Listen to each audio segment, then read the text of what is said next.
So in light of that, there's no way that a supplement or a nutrient could cause harm to the system. What the nutrient or the supplement is doing when it first goes into the body in order to set up residency, a pure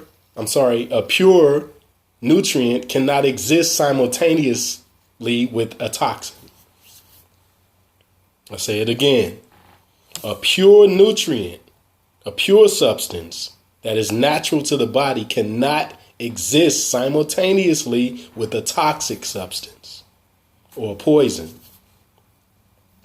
So when the pure substance, the nutrient, the supplement, the superfood that you're using comes into the body, it immediately says, you know what? In order for us to exist here, we have to get rid of these toxins. So it begins to purify you. It begins to cleanse you. It begins to take you through what we call a healing crisis. Why do we use the word crisis? Why didn't we just say a healing? Well, it's a crisis to you. You think that it's illness. You think that it's sickness. You think that the lemon juice caused phlegm to come up.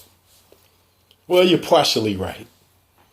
The lemon juice did cause the phlegm to come up. But what most people who don't understand the mystery of how these things work in the body, that the lemon produced the mucus. Why? Because prior to the lemon being there, there was no reason for the mucus to ever expel, except if you went out in a cold temperature. So you'll say, I never even had a sniffle. I started drinking this lemon tonic that you told us, and then all of a sudden I had runny nose. Yeah, because the lemon is a mucus binder. And a mucus binder's purpose is to bind mucus and expel it out of the system. So this is what we're saying. You're wasting your time, family. If you think that all of a sudden you're going to take somebody's supplement, I don't care how good of a person it was that sold it to you. If they did not tell you that first and foremost, you must detox and get rid of the toxins, not necessarily all of the toxins. I'm not saying that you have to become an empty vessel, but I am saying that you must at least initiate the process so that when you begin to introduce natural foods into the system, those foods don't have so much work to do.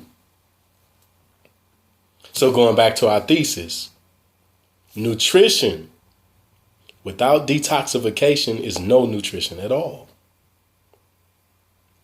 You have no nutrition until you first detox, because when you put the nutrients there in order for them to absorb into the small intestine, do you realize that you have 22 feet of intricately folded small intestine before you even get to the colon?